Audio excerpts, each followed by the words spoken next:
Welcome to Pregnancy and Birth Diaries. Today we'll be talking about blighted ovum. Maybe you have heard about it before. It's a pregnancy that doesn't quite end up being one.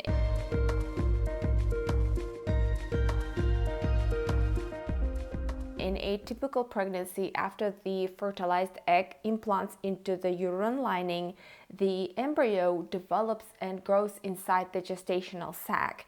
The gestational sac serves as a protective structure that surrounds and supports the growing embryo as it develops into a fetus. So the embryo develops and grows inside the uterus while the gestational sac expands to accommodate this growth. But in the case of blighted ovum, the fertilized egg implants into the uterine wall as usual, and a gestational sac forms, but the embryo doesn't develop or stops developing very early on. And as a result, only the gestational sac keeps growing, but there's no fetal development within it. So that is why this condition is also called anembryonic gestation, because the sac lacks an embryo. And as you might know, usually as the pregnancy progresses, the gestational sac expands along with the growing embryo, and eventually around the 8th week of gestation, the gestational sac typically collapses and gets reabsorbed by the body, as the placenta takes over the role of supporting these developing fetus.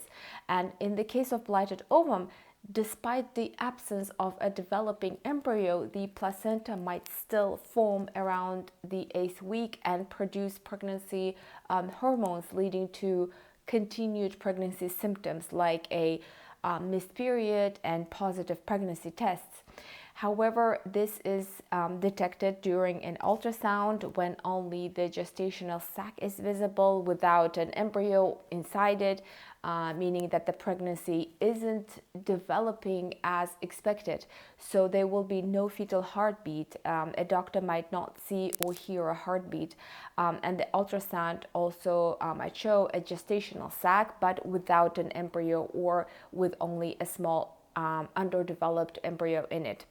The exact cause of blighted ovum isn't always clear, but it could be due to chromosomal abnormalities in the fertilized egg, which prevent normal embryo development. Understanding the signs and symptoms of a blighted ovum are important. So it could be vaginal bleeding. This can happen early in pregnancy, sometimes before other symptoms happen. Abdominal discomfort, so they might be mild cramping, or there might be the kind of pain similar to early pregnancy symptoms. In some cases, pregnancy symptoms like nausea and breast tenderness might go away a little or completely disappear. In most cases, the body naturally recognizes the situation and ends the pregnancy by triggering a miscarriage. However, if the body doesn't expel the tissue naturally, then a medical procedure is usually recommended to remove it. We should not, of course, forget about the emotional impact of this condition, because dealing with a blighted ovum can be emotionally challenging. We might feel grief and confusion, even though it's not a viable pregnancy. And blighted ovum is relatively common, and it doesn't mean that we have fertility issues when it happens. So seeking support from healthcare providers or counseling can be really beneficial, and always consult with your doctor for accurate diagnosis and guidance.